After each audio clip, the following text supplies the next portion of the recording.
Bonjour. Bon, pour ceux qui ne suivent pas mes aventures, fin d'été j'ai cassé le moteur de mon ZX6, donc le moteur 600, sur le circuit d'Alès. Et pour rappel, du coup, pour les autres, ça s'est passé exactement comme ça.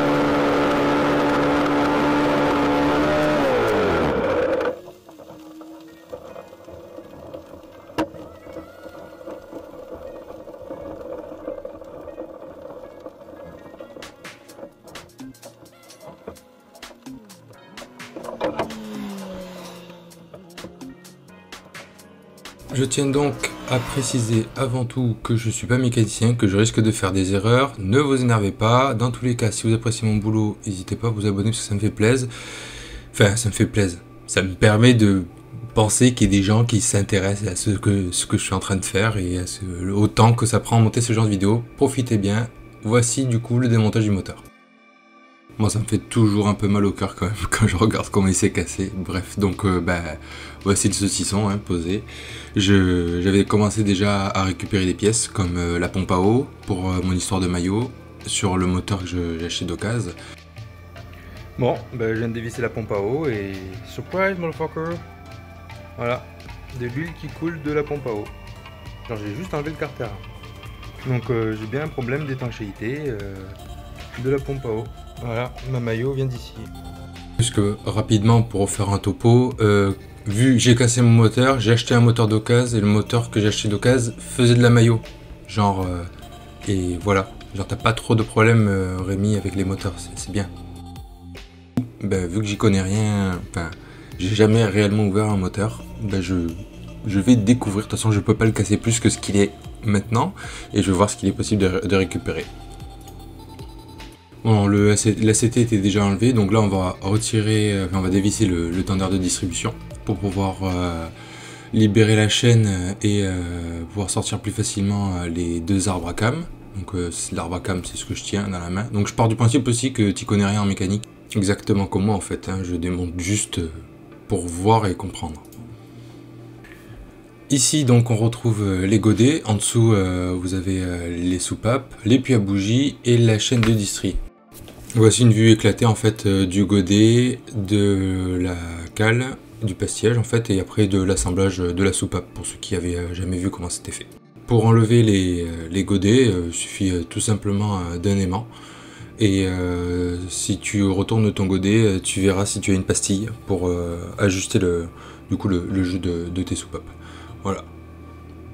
Donc ça, ce sont les soupapes d'admission.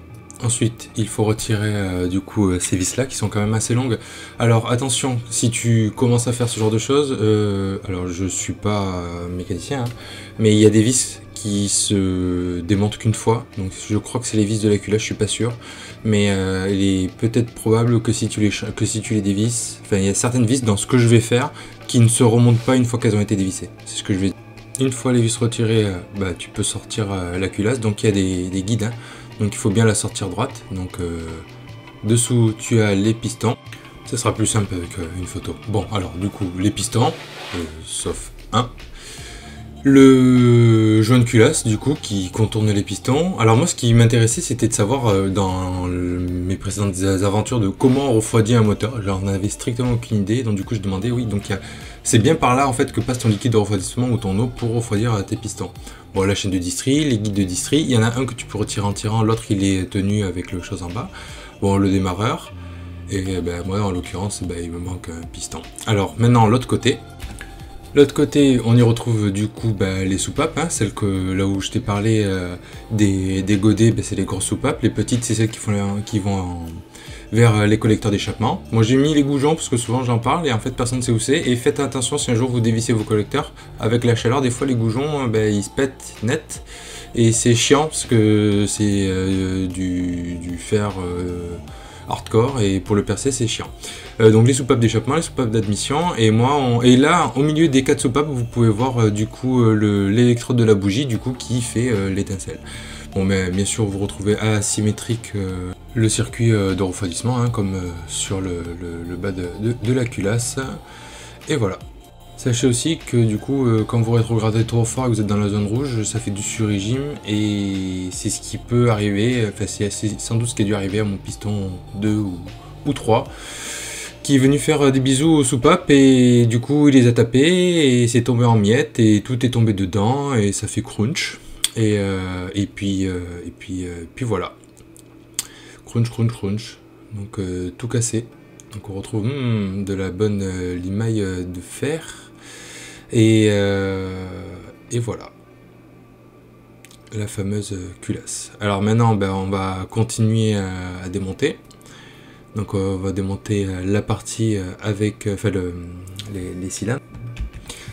Là, voilà, c'est fait saccager et on retrouve du coup l'entrée d'eau sur la tranche avec les emplacements des durites et de l'autre côté, du coup, les cylindres qui tiennent. Donc petite photo pour expliquer qu'est-ce que c'est. On retrouve donc les segments autour des pistons pour faire l'étanchéité. La bielle qui est fixée sur le vilebrequin, donc la mienne elle a fait un petit tour dans le carter histoire de bien le grignoter parce qu'elle avait faim. Alors je sais pas si on dit mano, mais la pression d'huile du coup qui je vous montrerai, ça se rejoint le carter. L'embrayage avec la cloche et la chaîne, etc. L'autre côté, sur la tranche, donc on retrouve le carter d'allumage. Hop, la petite roue crantée, c'est la roue qui permet de faire l'avance à l'allumage. Donc il existe des modèles. Donc ça c'est un avance à l'allumage route, hein, mais j'ai pas touché. Mais tu peux changer ta roue pour avoir plus d'avance à l'allumage sur des motos comme la mienne de 2000 où il n'y a pas d'électronique. La grosse durite qui passe du coup, donc c'est la distrie qui est derrière l'avance à l'allumage. Et la grosse durite permet de faire la remontée d'huile sur le haut moteur. Et là on voit du coup l'embrayage avec sa cloche. Bon, j'ai retiré la roue d'avance à l'allumage, j'ai retrouvé un intrus. Bon, ça pouvait pas très bien marcher avec cette rondelle fixée, je sais pas comment. Allez, du coup on continue à démonter. Ça, c'est le carter d'huile. Donc on retrouve ici le bouchon de vidange. Bon, du coup tu te doutes que s'il y a un trou en dessous, on va trouver des choses sympas dedans. Donc là je l'ai mis à l'envers, donc normalement tu le mets jamais à l'envers comme ça ton moteur. Donc bon, hop. Donc là il y a la crépine. Je vais vous montrer ce que c'est. Et les miettes de tout ce qui a été cassé dedans. Voilà. Donc l'huile est rouge, donc c'est pas très grave. Donc la crépine. Et on va trouver plein de petits morceaux agréables dedans, comme un axe de piston ou je sais plus ce que c'est. Donc tout a été réellement saccagé. Ah ça c'est une soupape. Voilà. Et t'allais voir le barillet derrière, c'est le barillet de sélection de vitesse. Voilà, je ramasse les morceaux, ça c'est un segment. Un bout de piston. Ouais. Moi je souhaite à personne que ça arrive. Voilà. Faites l'entretien. C'est bien de faire l'entretien de son moteur. Les flexibles de remontée, ça c'est peut-être encore des segments. Et voilà, donc l'espèce de truc en plastique qui est à côté, c'est la crépine qui va sur la pompe à huile. Voilà, et ça ne bouge pas parce que tout est bloqué. Donc là, cette étape, il me reste juste ces deux parties, ces deux carters à désolidariser là, qui sont collés. Là, ce que je vais faire, c'est que je vais retirer les pistons, je vais regarder comment s'est branlé le filtre à huile et après je pourrai m'occuper de la boîte de vitesse. Voilà, donc si vous devez toucher la boîte de vitesse, il va falloir faire toutes ces étapes sur la boîte du coup et entre ces deux carters là. Donc imaginez en course comment ça doit être. Donc derrière ton filtre à huile, il y a un écrou, tu enlèves l'écrou et tu peux retirer le signe de filtration. Donc il y a deux durites, il y en a une pour l'huile et une pour l'eau. Tout ça, ça va ensemble, ça se retire quand même assez facilement. Voilà. Pour retirer les pistons, au final je m'attendais à quelque chose de beaucoup plus compliqué. Mais c'est au final relativement simple, juste un petit clip à enlever. Vous poussez l'axe des pistons et hop, il sort de la bielle, et puis voilà quoi, tout bêtement, pour retirer le piston. Moi je m'attendais surtout à ce que les pistons soient beaucoup plus gros. C'est quand même assez impressionnant parce que c'est léger, en fait, quand tu connais rien, tout est impressionnant. Mais vu que j'ai cassé, oui, j'ai un problème avec les moteurs. Mon moteur 225, j'ai hâte de voir la tête du piston de mon moteur 225. Après, du coup, bon, on retire donc les grandes vis, hein, donc toujours pareil, hein, attention au couple si tu veux les remonter. Moi, c'est comme je disais, c'était cassé, donc j'ai pas vraiment fait gaffe, hein, je suis allé à la grosse péteuse. Hop, elles sont quand même assez longues. Et voilà, le flexible que vous voyez là, c'est pour le passage d'huile. Et on voit le barillet de sélection et la boîte de vitesse sur la gauche. Une fois les deux carters désolidarisés, du coup on retrouve le carter avec la boîte de vitesse, le vilebrequin et l'embrayage, et l'autre avec le barillet de sélection et les fourchettes. Du coup, petite photo pour expliquer tout ce que c'est. Donc le changement de trifouille, la chaîne de distri, le vilebrequin, la boîte et les intrus, voilà, donc je regarde comment c'est foutu. Enfin, là je suis occupé à lui enlever les épines qu'elle a dans le pied. Et petite photo du coup explicative de qu'est-ce qu'on voit sur ces deux carters.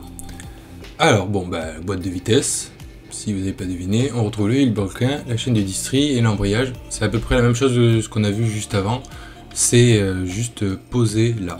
De l'autre côté, on retrouve du coup les flexibles pour les remontées d'huile et le passage d'huile, le barillet de sélection et le mano de pression d'huile. Bah maintenant il reste plus grand chose à faire.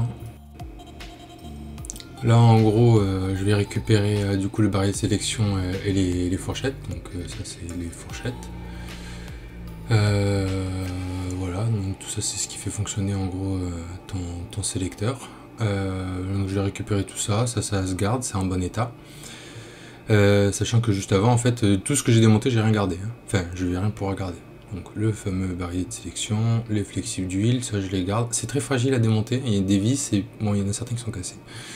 Qu'est-ce que j'ai? J'ai le contacteur de point mort. Ouais.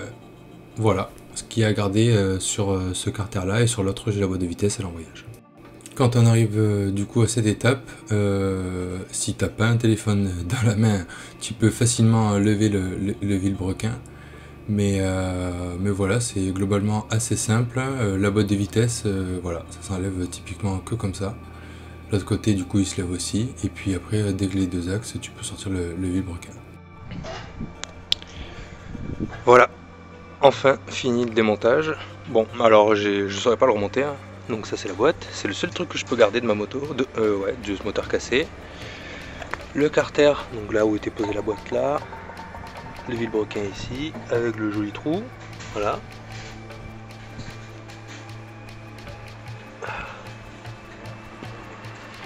Tout est cassé, voilà, donc j'ai pu récupérer donc la boîte, ça pareil, hein, poubelle, le vilo poubelle, les joints poubelle. J'ai récupéré le barillet de sélection, les tiges, 3 flexibles à la con, les arbres à cam et la visserie quoi, démarreur, 3 pistons et puis voilà. Bon sur ce, je vous dis à très bientôt. J'espère que la vidéo vous aura plu. Moi dans tous les cas je me suis bien amusé, j'ai bien appris plein de choses. Et je vous dis à très bientôt. Ciao.